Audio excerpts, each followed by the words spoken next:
여러분, 예수 없는 믿음, 예수 없는 예배, 예수 없는 교회, 예수 없는 신앙. 오늘 우리는 다시 우리 자신을 돌아보고 정말 주님이 나와 동행하고 있는지 그 주님을 찾는 귀한 은혜가 있기를 주의 이름으로 축원하는 것입니다. 예수를 만나기 위해서는 힘들어도 돌아가야 될 줄로 믿습니다. 돌아가지 않으면 안 되는 거예요. 그것이 회개라고 하는 말이죠.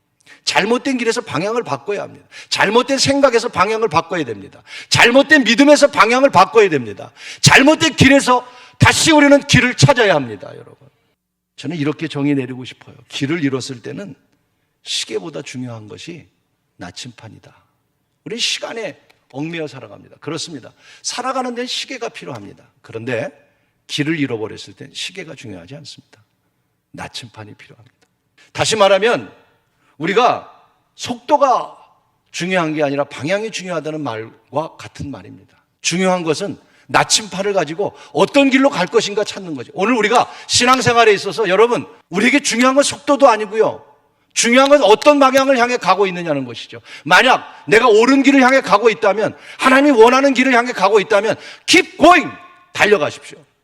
믿음으로 달려가십시오. 그러나 오늘 우리가 예수도 없이 잘못된 길을 가면서도 방향을 바꾸지 못한다면 어리석은 자입니다. 슬픈 일입니다. 다시 방향을 바꾸고 우리 주님 만나기 위해서 예루살렘을 향해 달려 올라갔던 예수님의 부모들처럼 다시 예수님을 찾고 달려가는 여러분이 되기를 간절히 원합니다. 오늘 여러분, 우리는 어디를 향해 가고 있습니까? 만약 세상의 유혹에 빠져가고 있다면 빨리 방향을 바꿔야 합니다. 두려움 속에도 아직도 우리가 떨고 있다면 하나님을 의지하고 두려움에서 방향을 바꾸셔야 합니다. 오늘 우리가 게으름 속에 있다면, 게으름 속에 멀어졌다면, 나태함 속에 멀어졌다면 방향을 바꾸셔야 합니다. 하나님을 사랑하지 못하는 일 속에 있다면 다시 하나님을 사랑하는 방향으로 바꿔야 합니다. 불신과 원망과 짜증 속에 있다면 다시 우리는 방향을 바꿔서 감사와 오늘 이 감격 속에 하나님께로 방향을 바꾸셔야 할 줄로 믿습니다. 그래야 주님을 만날 수 있기 때문입니다. 코로나를 통한 하나님의 계획이 없겠습니까? 하나님의 계획이 있을 것입니다.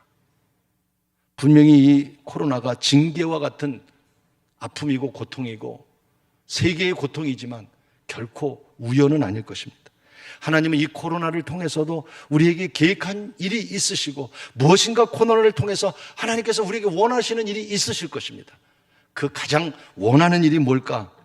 저는 우리로 하여금 잘못된 길에서 옳은 길로 가라고 하시는 하나님의 사인이라고 분명히 믿습니다. 코로나가 두렵고 어렵지만 이 어려움 속에서 다시 우리가 예수를 찾고 올바른 길을 향해 간다면 오늘 우리 한국 교회도 여러 가지 어려운 환경 속에 있지만 다시 우리가 길을 찾아간다면 하나님은 우리를 도우실 줄로 믿습니다. 여러분의 길도 인도하실 줄로 믿습니다.